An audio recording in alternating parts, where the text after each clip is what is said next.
हे दोस्तों, welcome my channel. आज इस वीडियो में हम इंडियन पॉलिटी पढ़ने वाले हैं, जो कि भाग 1 से आता है, जो कि ज्ञान बिंदु का नोट है। और इसी नोट से आज संघ और राज्य क्षेत्र पूरा करने वाले हैं, यानी भाग 1। संघ और राज्य क्षेत्र के विषय में जानकारी हमें संविधान के भाग 1 से तथा 1 से 4 अनुच्छेद से प्राप्त होता है। यानी भाग 1 में 1 से 4 अनुच्छेद हैं। प्रथम अनुच्छेद है यानी इंडिया तथा भारत राज्यों का संघ, यानी अनुच्छेद 1 में दिया गया है कि इंडिया है और भारत राज्यों का संघ है स्पष्ट तौर पर, और भारत का संवैधानिक नाम और भारत का राज्यों का संघ है। आप सब देख सकते हैं। और भारत का 2 संवैधानिक नाम है, इंडिया तथा भारत। और राज्य निर्माण की प्रक्रियाएं हैं ये कुछ इस प्रकार हैं। और राज्य के निर्माण का महत्वपूर्ण भूमिका संसद के द्वारा ही निभाया जाता है। अनुच्छेद 2 में, इस अनुच्छेद के तहत भारत की संसद किसी नए राज्य को भारत में शामिल कर सकता है। यानी अनुच्छेद 2 में कहा गया है कि भारत में नए राज्यों को भारत में मिला सकती है। यह कार्य संसद कर सकती है। कौन कार्य कर सकती है? संसद कार्य कर सकती है। और अनुच्छेद 3 इस अनुच्छेद के अंतर्गत भारत की संसद किसी राज्य के विभाजन का एक नए राज्य का निर्माण कर सकती है तथा किसी राज्य के क्षेत्र सीमा परिवर्तन कर सकती है साधारण बहुमत के द्वारा। यानी अनुच्छेद 3 में आपको यह कहा गया है कि संसद किसी राज्य को विभाजन कर सकती है, नए राज्य का निर्माण कर सकती है, या साधारण बहुमत से भारत की संसद कर सकती है सभी काम। और अनुच्छेद 3 के तहत ही बिहार का विभाजन किया गया, जो कि झारखंड का गठन हुआ था, और मैसूर का नाम बदलकर कर्नाटक कर दिया गया। और जम्मू कश्मीर तथा लद्दाख का निर्माण किया गया। और दादर नागर हवेली और दमन और दीव का आपस में मिलाकर एक केंद्र शासित प्रदेश बना दिया गया। देशी रियासतों का एकीकरण। आज़ादी के समय भारत में 542 देशी रियासतें थी। यानी आज़ादी के समय भारत में 542 देशी रियासतें थीं, जिसमें सबसे बड़ा हैदराबाद था। सबसे बड़ा जो हैदराबाद ही हो गया। और सबसे छोटा देशी रियासत बिलावारी था। सबसे छोटे बिलावारी था।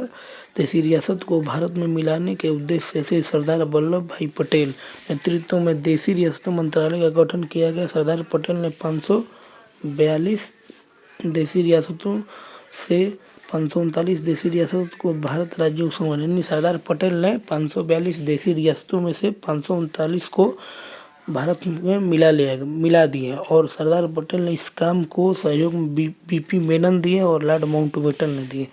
यानी कहने का मतलब है सरदार पटेल के साथ दिया बीपी मेनन ने और लॉर्ड माउंटबेटन ने, दोनों मिलकर साथ दिया।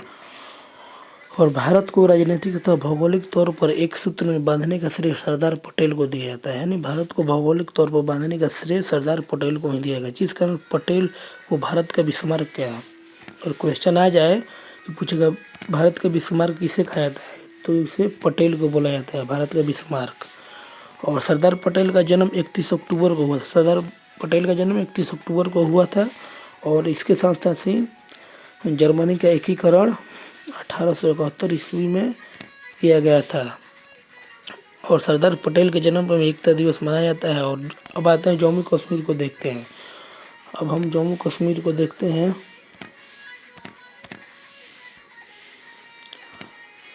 आज़ादी के समय जम्मू कश्मीर डोगरा वंश का शासन था और हरि सिंह थे। इन्होंने यह निर्णय किया कि हम ना तो भारत में जाएंगे और ना ही पाकिस्तान में बने। लेकिन 20 अक्टूबर 1947 को पाकिस्तान के सैनिक घुसपैठियों के रूप में जम्मू कश्मीर पर आक्रमण किया गया। तब राजा हरि सिंह भारत सरकार से मदद की गुहार लगाई। भारत सरकार ने राजा हरि सिंह के समक्ष यह प्रस्ताव रखा कि अगर आप जम्मू कश्मीर को भारत में मिला ले तो भारत सरकार हर संभव मदद करेगा। राजा हरि सिंह के पास विलय पत्र पर हस्ताक्षर करने का कोई चारा नहीं था, जिस कारण हरि सिंह ना चाहते हुए भी 26 अक्टूबर 1947 को जम्मू कश्मीर को भारत से मिलाने के उद्देश्य में विलय पत्र। यानी जम्मू कश्मीर के बारे में कहने का ये मतलब है कि जो कि डोगरा वंश के शासक जो हरि सिंह थे, वो चाहते थे कि न हम पाकिस्तान में मिले या नहीं भारत में मिले, तो वो अपना एक अलग शासन बनाना चाहते थे, जो कि डोगरा वंश के राजा हरि सिंह थे, जो जम्मू कश्मीर के थे।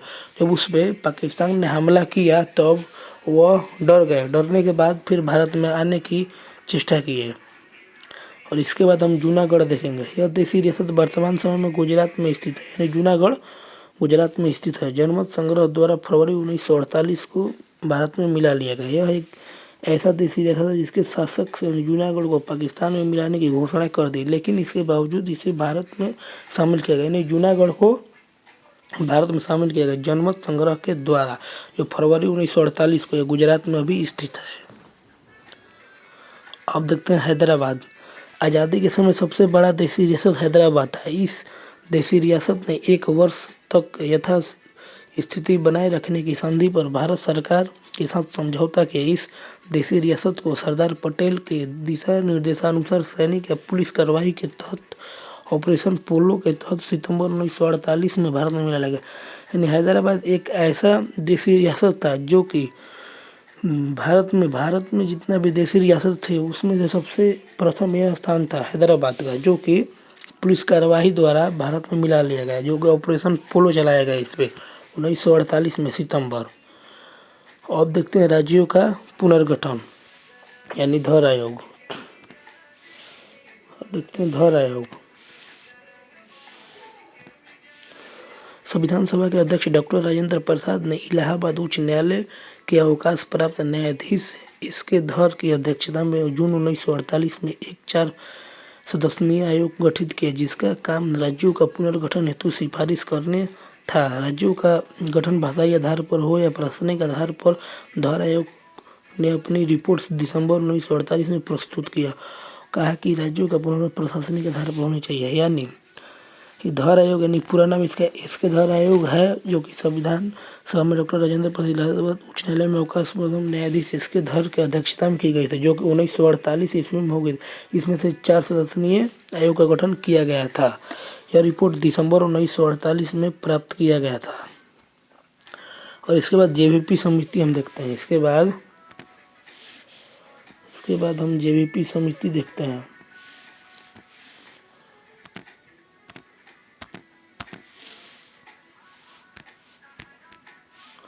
जवाहरलाल नेहरू, वल्लभ भाई पटेल और पटाभी सीतारमैया के नेतृत्व में राज्यों के पुनर्गठन हेतु दिसंबर 1948 में कमेटी गठन किया गया, जिसे जेवीपी कमेटी कहा गया है। इस कमेटी ने अपनी रिपोर्ट अप्रैल 1949 ईस्वी को प्रस्तुत किया। कहा कि भारत राज्यों का पुनर्गठन प्रशासनिक आधार पर हुआ। यानी जेवीपी समिति जो भी थी वो भी चाहती थी कि भारत में राज्यों का गठन सिर्फ प्रशासनिक आधार पर होए, भाषाई आधार पर ना होए। और यह जेवीपी समिति 1949 को प्रस्तुत किया गया था। इसमें से जवाहरलाल नेहरू, वल्लभ भाई पटेल और पटाभी सीतारमैया के नेतृत्व में पुनर्गठन किया गया था। पंजाब का विभाजन शाह आयोग के सिफारिश पर किया गया 1966 में। यानी पंजाब का विभाजन कहा जाए तो शाह आयोग के सिफारिश पर 1966 ईस्वी में किया गया था। और आप देखते हैं मूल संविधान के भारतीय राज्य। मूल संविधान में भारतीय राज्यों को 4 वर्गों में बांटा गया है। भाग क में इसके अंतर्गत ब्रिटिश प्रांत आता है, जिसे कि बिहार, बंगाल, उड़ीसा, मद्रास, मध्य प्रांत, संयुक्त प्रांत। यानी भाग क पूछा जाए तो इसके अंतर्गत ब्रिटिश प्रांत आता है, जैसे कि बिहार, बंगाल, उड़ीसा, मध्य प्रदेश, मध्य प्रांत, संयुक्त प्रांत इत्यादि। भाग ख इसके अंतर्गत बड़े देसी रियासत आते हैं, जैसे कि हैदराबाद, जम्मू कश्मीर, मैसूर। भाग ख जो पूछेगा तो इसमें इसके अंतर्गत बड़े बड़े देसी रियासत भाग ख में आते हैं, हैदराबाद, जम्मू कश्मीर, मैसूर। और भाग ग में इसके अंतर्गत छोटी देसी रियासत आते हैं, जितने भी छोटे देसी रियासत हैं, जैसे कि भोपाल, अजमेर, बिलवारी। भाग ख में भाग ग के अंतर्गत जीते हुए क्षेत्र आते हैं, जो कि युद्ध के समय जो जीते जाते क्षेत्र थे वही आते हैं। अंडमान निकोबार द्वीप समूह। एक बार फिर से और देखते हैं। भाग क के अंतर्गत ब्रिटिश प्रांत आते हैं, बिहार, बंगाल, उड़ीसा, मद्रास, मध्य प्रांत, संयुक्त अमेरिका। भाग ख इसके अंतर्गत बड़े देसी रियासत आते हैं, हैदराबाद, जम्मू कश्मीर, मैसूर। भाग ग में आते हैं इसके अंतर्गत छोटे देसी रियासत, भोपाल, अजमेर, बिलवारी इत्यादि। घ के अंतर्गत जीते हुए अंडमान निकोबार द्वीप समूह। 1950 में भारतीय क्षेत्र जो भाग क में दिए गए थे, जो कि ब्रिटिश प्रांत थे, जो असम, बिहार, बम्बई, मध्य प्रदेश, मद्रास, उड़ीसा, पंजाब, संयुक्त राज्य, पश्चिम बंगाल। और भाग ख में राज्य की संख्या 9 है। हैदराबाद, जम्मू कश्मीर, मध्य भारत, मैसूर, पटियाला, पूर्वी पंजाब, राजस्थान, सौराष्ट्र और विंध्य प्रदेश। और भाग ग में 10 है, अजमेर, भोपाल, बिलासपुर, कूच बिहार, कुगा, दिल्ली, हिमाचल प्रदेश, कच्छ, मणिपुर, त्रिपुरा। और भागगांव में अंडमान निकोबार द्वीप समूह जो कि जीते हुए क्षेत्र से।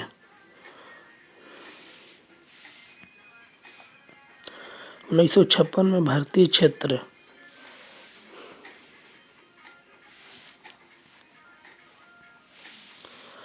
अंडमान निकोबार द्वीप समूह एक केंद्र शासित प्रदेश हो गए और दिल्ली केंद्र शासित प्रदेश और हिमाचल प्रदेश और लक्षद्वीप मिनी मंदिर द्वीप समूह और 5 मणिपुर और 6वां त्रिपुरा। आंध्र प्रदेश, असम, बिहार, बम्बई, जम्मू कश्मीर, केरल, मध्य प्रदेश, मद्रास, मैसूर, उड़ीसा, पंजाब, राजस्थान, उत्तर प्रदेश और पश्चिम बंगाल। जब 1956 में भारतीय क्षेत्र में जो शामिल थे, जो 14 राज्य बने और 6 केंद्र शासित प्रदेश।